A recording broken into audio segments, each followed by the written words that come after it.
You're trying to give the young people something that will help them, yet you don't know exactly what it ought to be.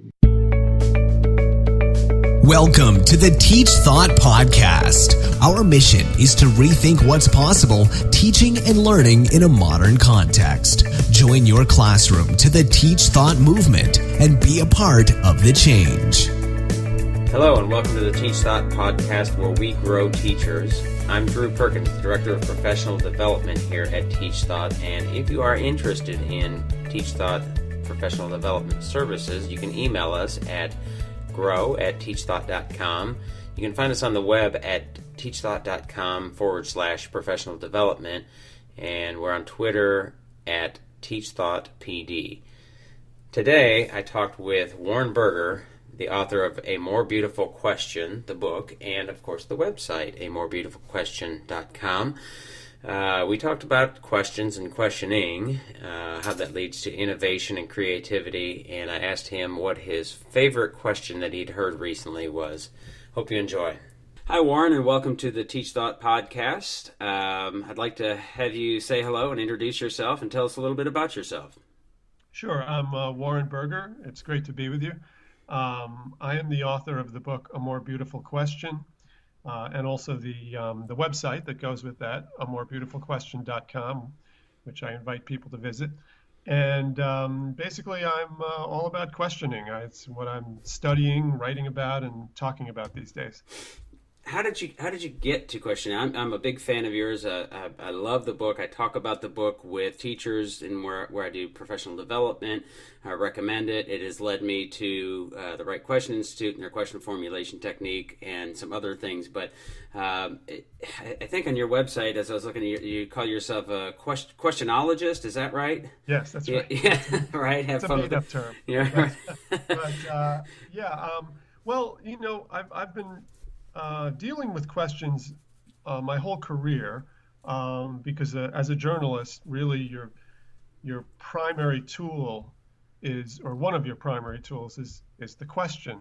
So I always had an appreciation of questioning, but I think something changed about maybe five or 6 years ago. I was writing a lot about innovation and creative people, entrepreneurs. And I just started to notice that they were really, really good questioners, that they were better questioners than I was. They were asking more interesting questions, more open-ended, ambitious questions, both in their work and even just when you would talk to them. They just had this great talent for asking questions. So that sort of got me thinking about that, and the idea that there is this connection between questioning and creating and innovating and bringing about change in the world. So that became a theme that I latched onto, and eventually led to doing the book, A More Beautiful Question. And the work that I'm looking through your website, and I know that and your Twitter handle is @Glimmer. Is it @GlimmerGuy? Yes, @GlimmerGuy. Yeah. And that's based on my previous book. Was called Glimmer, right? And it was about design. I initially came to questioning through study of designers, and design thinking, and innovators, as I said. And I was interested in how people who are solving problems and innovating through design, but lots of other ways too. I was interested in how they do that. How do they think? What's their process? And that led me to questioning as being really the starting point for a lot of these people when they're creating, when they're solving problems. It often starts with the questions they're asking. They're asking great questions. Sometimes they're asking questions that nobody else is asking, and it leads them to a lot of the great stuff that they end up doing.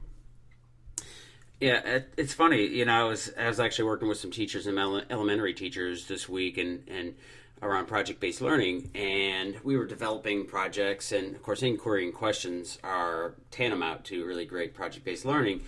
But they were talking about we were reflecting on a project that they had done, and then sort of thinking about what they might do differently to plan this next one.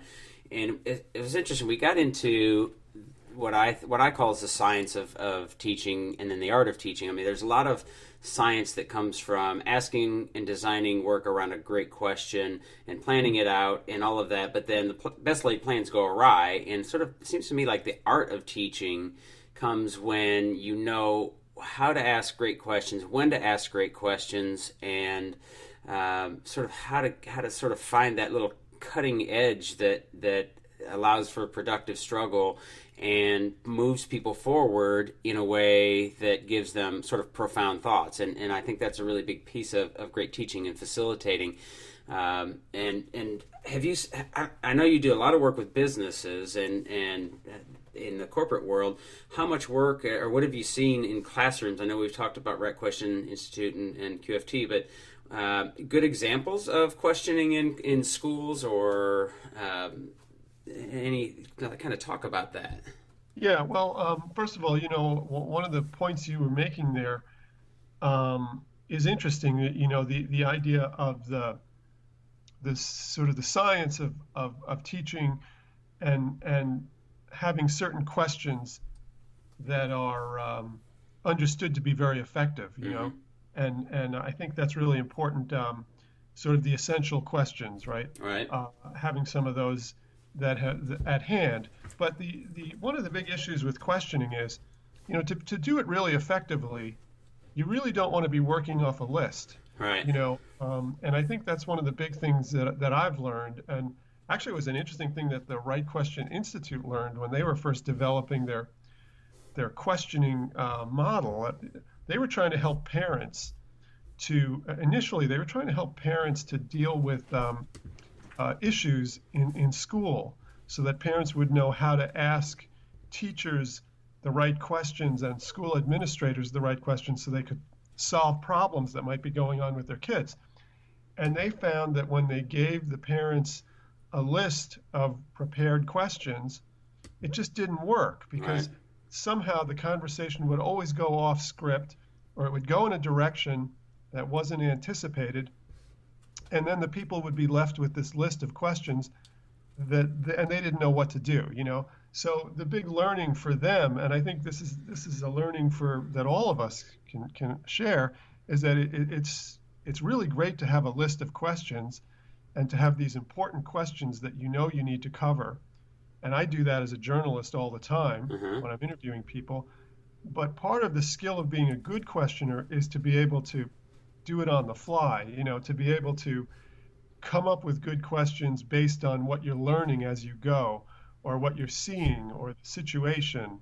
And I think that's where teachers, as they become better questioners themselves, it's not just about the questions they bring into the classroom. It's the questions they can ask in conversational mode, and it's just as important, the questions that they can elicit from the students, and so that the students are also asking questions. And so to me, that's the real art form here. When you get to that point where you are asking questions creatively, and you're also creating an environment where the students in the workplace, the people around you are suddenly asking more questions. They feel more comfortable asking questions, and that's kind of the Holy Grail to me. Right. Yeah. I mean, when I was working with a third grade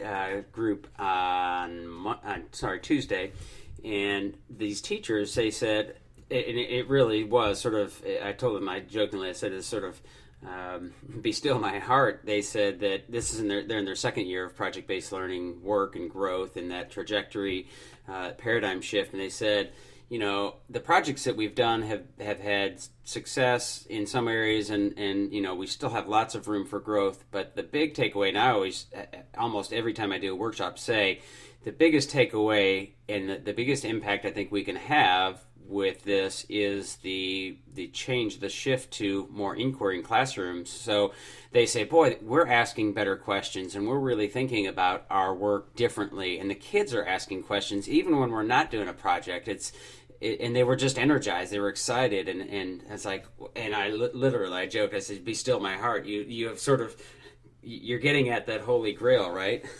Yeah, that's it. I mean, when you can, because all of this really is habitual. It's like questioning is a habit, and so what we're all trying to do is, foster that habit and become more comfortable doing it so that it almost becomes second nature, and we enjoy doing it, and we start to do it with more proficiency because we've done it so much.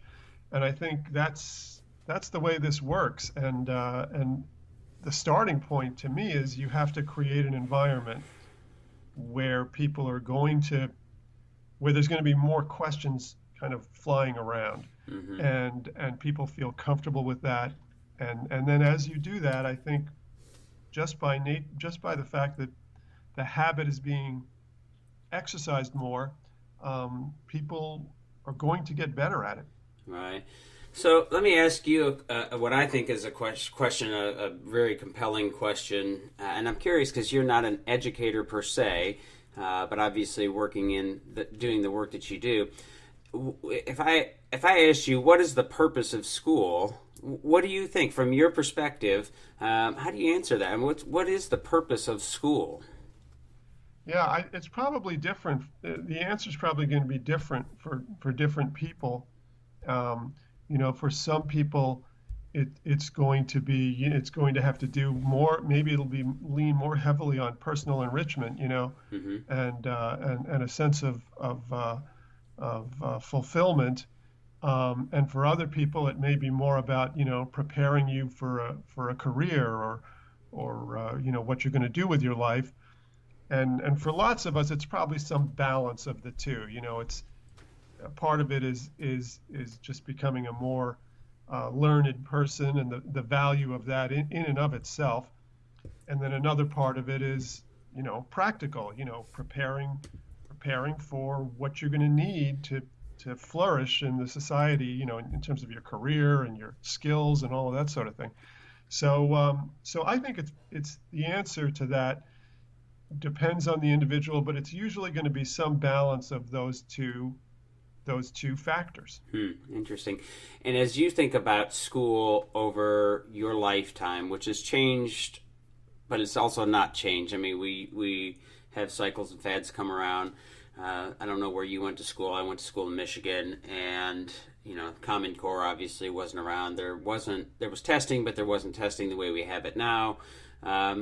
Do you see, I mean, when you think about like Common Core and No Child Left Behind, which is now the ESSA, I don't know what your take is on that. A lot of people really have problems with Common Core. Do you feel like that this sort of culture and those things get in the way of inquiry, or do they foster it? I've seen from what I've, my exposure to Common Core and what I know about it, there are elements in it that seem to be trying to encourage inquiry in some ways, but there still seems to be this heavy emphasis on standardized testing, and I think so I think one of the issues of putting aside Common Core, but just if we talk about the culture of standardized testing, I think that has traditionally worked against inquiry because it has placed all the emphasis on downloading information, data, right, into the brains of kids so that they can do well on the tests. And certainly I understand the rationale behind that, but what it does is it pushes inquiry out of the equation a little bit, because we become so focused on covering a certain amount of information within a certain time frame that there's no room for curiosity. There's right. no room for things that don't fit neatly into that box. Right. So I think that's one of the issues that teachers have been dealing with for a long time. I think they've understood the importance of of curiosity and the importance of questioning, the importance of having some creativity in the classroom.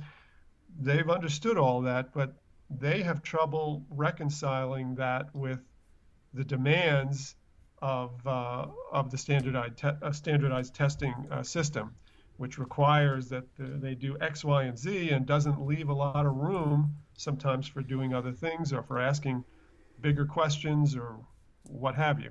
So I think that's the challenge that everyone is in the education world is faced with. I say that, what I've been saying when I talk to schools and teachers and stuff is that maybe what's really required here is that teachers actually have to break the rules a little bit. Sometimes they have to go outside the system a little bit to squeeze questioning into the classroom and into the schedule, because the system doesn't really create a place for it. So it's going to be up to the individual schools and teachers and educators to figure out, okay, well, if it's not part of the curriculum, then how do I create a space for it? Right. So let's talk a little bit about the work that you've done with businesses, and you've done some work with some pretty amazing ones, and probably some that we've not heard of. I saw on your site there was an interview, or it looks like it was a panel discussion or some sort of maybe a conference with Steve. Is it Wozniak? Yeah, Steve Wozniak. What was that like? Well, again, he's another example of when I talk about these great questioners. And Steve Wozniak was when he was a kid, he was asking questions about everything, and he was encouraged to do so by his father, who was an engineer, and so he developed that habit very early in life, and he continued to exercise it, not necessarily in school. What I find with a lot of people like that, a lot of these innovators, is that sometimes they had to go outside of school, right, outside the classroom, to really exercise that questioning muscle and to really explore things. And he did it a lot on his own, in terms of tinkering with technology and learning about it. He's self-taught in many ways. So I think you find that a lot, and it's one of the things that I know Steve Wozniak actually is very interested in education, and one of the messages he's trying to spread throughout the education system is, we need to allow kids to really explore and to really use their imagination and use their curiosity, because that's how they're going to create the next Apple. I mean, we have to sort of allow them to tap into those questioning skills that they were born with, and we have to help them develop it. One of the things that I sometimes say, we talk about answers and questions in professional development and working with teachers, and making that shift from an answer-based culture to, you call it a culture of inquiry in your language, which I love. The thing that, sometimes people say, well, the smartest people in the room have all the answers. When I say, and I used to say, the smartest people in the room are the ones that are building capacity in others. And as I was rethinking about that, it was really kind of struck me as like, maybe that's not quite it. It's maybe more the smartest people in the room are asking the questions or creating scenarios where people are asking great questions to build capacity in themselves, or something like that. Yeah, I think that's the case. And especially in business today, what's happened is because of the rapid change that's going on and the rising complexity in business today, basically any business leader now who positions himself as the answer guy is going to get in trouble, because you just can't have the answer.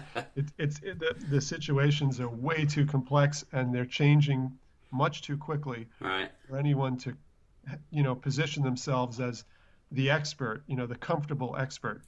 And so I think this is a big change right now, and it relates to this idea of what we need to prepare kids for and what we need to prepare students for in the world ahead. They're going to enter that world where dynamic change is going to be a fact of life. Mm-hmm. And it's a world where you don't rest, you don't get to rest on what you've learned the first 20 years of your life. You have to keep learning every day and adapting every day.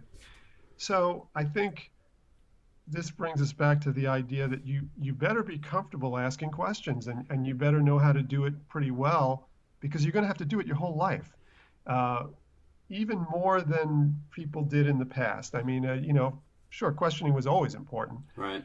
but in some ways you could make the case that it becomes more and more important in a world where uncertainty is growing, change is constant, and adaptability and creativity become the keys to success in your career. So I think that's what we have to keep in mind as we're thinking about preparing students for this new world. Yeah, it's it's a really difficult conversation to have with schools and teachers and leaders, and I really think parents and the entire country or world, because when we think about getting back to that question, what's the purpose of school? The things that have been important are content and content standards, and you talk about that standardization.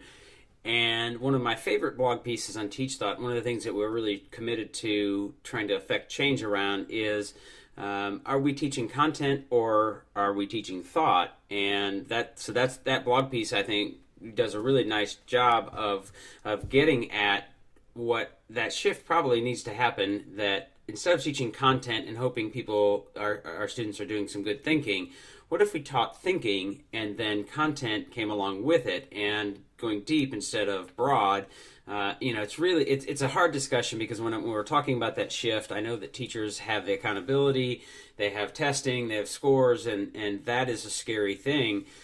And they'll say all the time, I know that is what's right for my kids, but this is what I'm being held accountable to. And boy, that shift it's a scary one, but I think you're right. I think we've got to make that change, because, think about the list of content and the things that we came to know. And I don't know, have you seen the documentary Most Likely to Succeed yet? I have not seen it yet. No. Yeah, you should really check that out. It's really, really wonderful. And Ken Jennings is in that quite a bit, the guy from Jeopardy. Sure. And yeah. He's on record saying, I thought I had it all. I was the answer guy, kind of. And then a robot beat me, and it's really not about answers anymore. It is more about what you know, how you can think. And I think questioning is a high level order of thinking. So very, very provocative. Yeah, well, just think about the changes in the way we access content now, mm-hmm. and the way we access information. And that has to change, or it certainly should change, the way we teach, because, let's face it, a lot of information is available at people's fingertips right. now. And the things that maybe they used to have to memorize, maybe it's not so important to memorize them right. anymore, those dates, because, you can punch in 2 seconds on Google, and there's that date. Mm-hmm. So the way I see it is like, yeah, we still need to teach content, and obviously that's still going to be the base of, there's going to be a base of knowledge that everyone has to have. But we really need to think about the fact that, maybe some emphasis needs to be shifted, for example, to how do you find information? Right. As opposed to memorizing it, how do you find it? And then when you find it, how do you evaluate it? How do you know it's accurate? How do you know it's relevant? And, it seems to me that those are going to be the skills that are going to be so important in this world where we're awash in information. Right. It's not going to be about what you can memorize or what you've this stuff that you've sort of learned and held on to. It's going to be about how you sort through all this information, how you get new knowledge constantly, and what you do with that. So that definitely requires a shift in the way we teach people. Mm-hmm. So I want to get us towards wrapping up, but I want to put you on the spot here. What's one of the best questions you've heard recently? One of the best questions that I've heard was a question that is very popular in Silicon Valley these days. And the question is, what would you attempt to do if you knew you could not fail? And I like that question. That question was originally, it seems to have originated with a preacher. About 30, 40 years ago. That's funny. But then it came, it got picked up by the technology people, and they love it because, they want to be able to set their imaginations free and think about the biggest, boldest ideas they can without worrying necessarily about failure. So that's a question that's designed to put failure aside for a minute, so that your imagination can be as bold as it can possibly be when you're thinking about new possibilities. And I just like that question a lot. I like what if questions in general. Questions like, what if this didn't exist, or what if we did that? I tend to like those because what if questions shift reality a little bit, and they allow us to imagine what might be possible. Right, a little bit more creativity, and that's the source of innovation in a lot of cases. And boy, that question, what would you do if you could not fail? I think really taps in. I think it's an important one for teachers, and perhaps even more so for school administrators, leaders. Teachers are often deathly afraid to fail, either because they don't want to look bad, or they're afraid that their job may be in jeopardy, or those things. And that's a good point. And what I would say to teachers about that question is, you could say, oh, that question is naive, because of course there is the possibility of failure.